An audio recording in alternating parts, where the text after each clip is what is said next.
Right now, Ted, you're a stand-up guy, and I'm not just posturing for the next segment. Ah, there you go. 2 puns in 1 shot, Andy.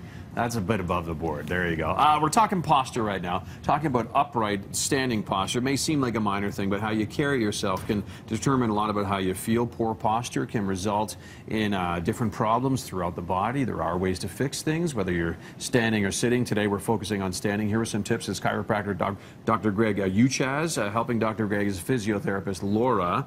And you were saying that a lot of people do what I do, which is if I turn kind of profile to show everyone, I lean a little bit forward at the waist.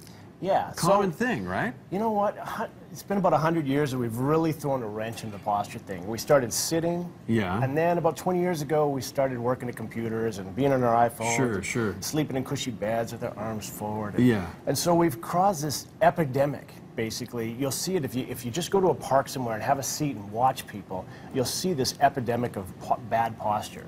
So I'm going to show you on Laura what I'm talking about. Sure.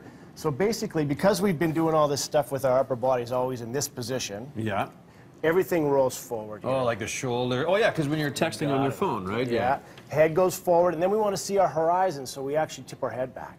Oh, wow. And so we get all tension through here because all the muscles are stretching. Sure. And then we get, we get tension headaches because we're squishing all the joints here. And then we've been sitting for so long that now we've kind of deconditioned our whole trunk. And so what happens is instead of standing up nice and tall, we end up kind of leaning on our ligaments. And so we end up kind of going in this pelvic position here, so and we tilted like here. your butt out, right? Yeah, okay, you just kind of lean. Like, you ever see Yeah. anyone who looks thin, but they kind of have a little bit of a tummy on them?